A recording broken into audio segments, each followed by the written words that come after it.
Tozonamba dongo dongo, you cooking okra, everybody know okra, you mixed and meat.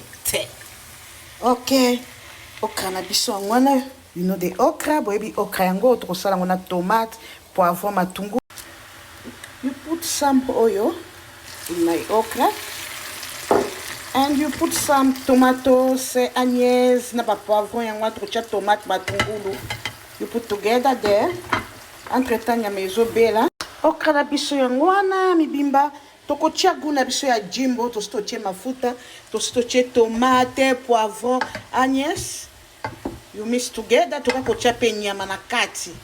Everybody know okra, I know that. Nakotia jimbo na ngai yango wana na chena okra. I can't put salty because this vegetable is already salty inside. Nakotia mungu ate po vegetable za deja na mungu na kati po ya koleka te. Okra na biso eza na moto efe kalingama muke nde nyama pe nazo kalinga na kakosopela ngo awa na okra na biso eza elengi dongo eza kitoko bolie kosunga bino tina Afrique du Sud bo pikiliki bwanzoto pona ba papa na ba. Every time you cooking you need to use this spoon. This spoon is very good. Every time Zolamba, il faut que ça la kaluto libère car c'est bon. Vous savez la kaluto mususu na te. C'est bon ça, il faut use this spoon is very good for cooking when you yango wana ezoko kalingama toko tia moi muscade parce que je vais mettre de la viande na ko tia viande na kati il faut to tia moi goût ya muscade. Everybody know muscade boebi muscade na tia moi goût ya muscade po nyame kokota na kati.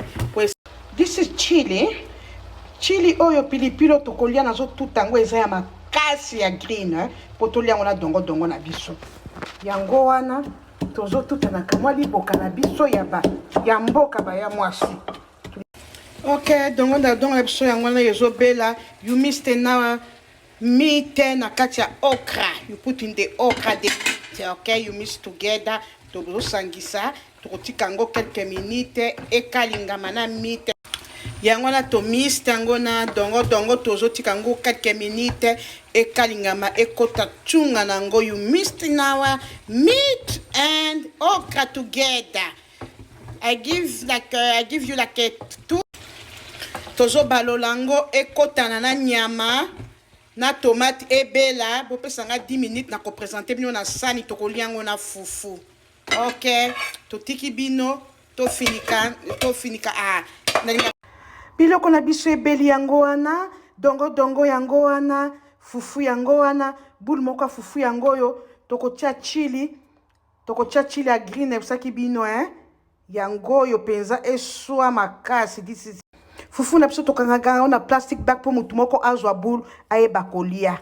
Okay, you eating now this is traditional food tolia kango I like chili.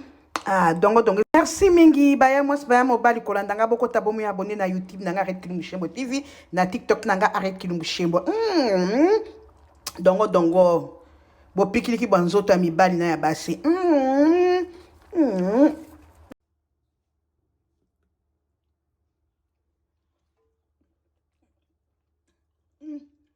Moi pilipili liboka boko tabomu ya abonné dongo basangisa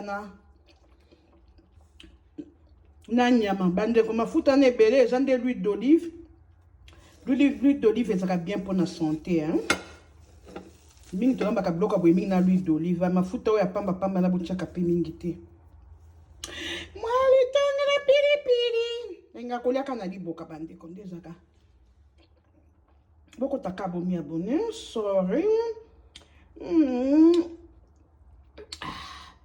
bomoni okokata dongo modèle oyo okata pe a ronda mo foko liaka bopo kaguna ngwa